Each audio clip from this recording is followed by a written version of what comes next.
So this is a video I'm super excited to do. I've been wanting to do this for about 2 years, ever since I heard about this method of being able to powder coat plastic.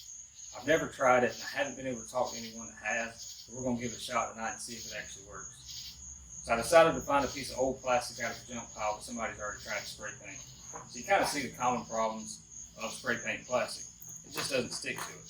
It'll just flake off. You may get a ride or two out of it, but it doesn't last. So if this method actually works, it can really change a lot on people's custom builds as far as what kind of colors they can pick for the plastic. You'll need a couple things to do this with. You'll need the solution that you mix with your powder. It's called liquid to powder. You get it by powderbythepound.com. It's where I get a lot of my powder stuff from. And they're the only company that sells this that I know of, but I haven't done a lot of research on it, so you might find it somewhere else. It's about $30 a pint, if I'm not mistaken, somewhere around that price range. You'll need a powder coat of your choice. It says it can be any color, so we're going to try out this Polaris Lime Squeeze color, see how it goes out with that. You'll need a mixing cup. The website says you take this liquid, mix it with the powder by weight, and you want a 50-50 mixture. You'll need another little cutoff cup for the aircraft paint remover to strip the old plastic down that's been painted. A little paintbrush. You need a scale to weigh your powder and liquid mixture. Cheap little spray gun, something you can dispose of. I think this is about $10 at Harbor Freight. Maybe get it cheaper with a coupon. You'll need a little bit of aircraft paint remover. You take that old paint off the plastic. You can get this in small spray cans, about $15 a spray can. It's about $60 a gallon if you need a lot of it. And of course, need some sweet tea to stay hydrated.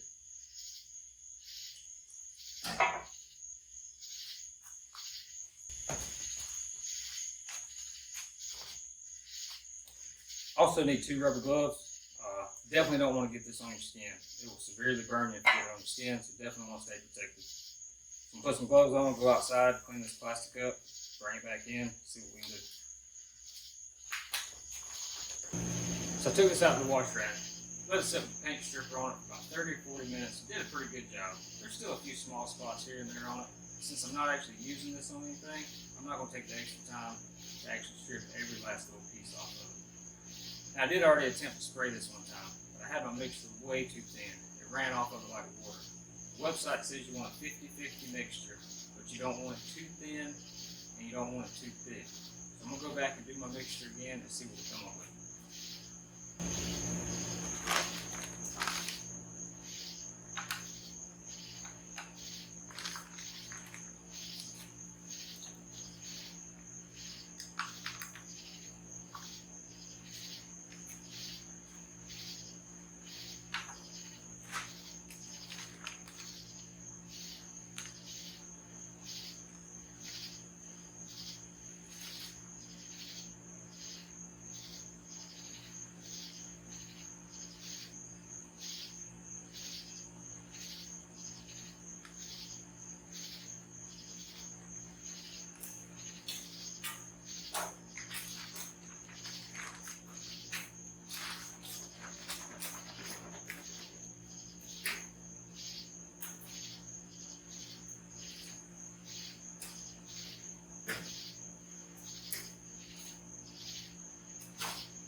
Seems like we got a pretty good mixture, so we'll give it another try and see what we can get.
Well, I got it all sprayed, and it's definitely not perfect, but it is done.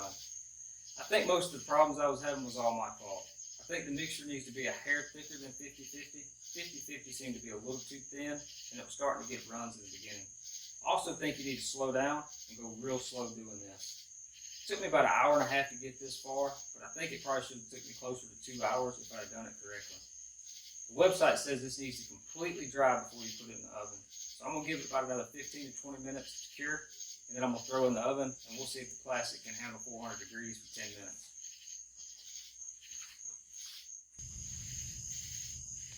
So this is what I opened the door up to.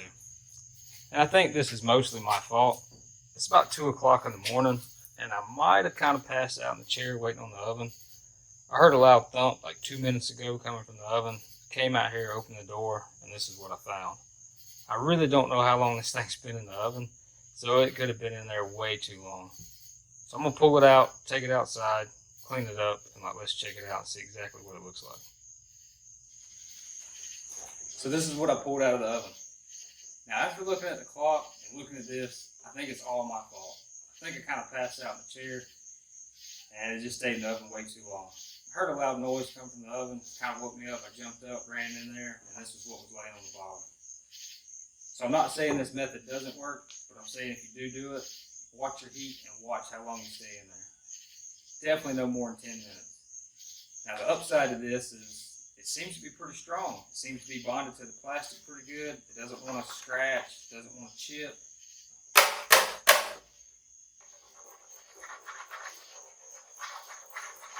Seems like it did its job, other than I think I left it in the oven for way too long. So it's definitely worth trying again. But it's a little after 2 this morning, so I don't think we're going to try it tonight. Maybe the weekend we'll give it a go. I'll definitely make a post on the Facebook page if we decide to try it again.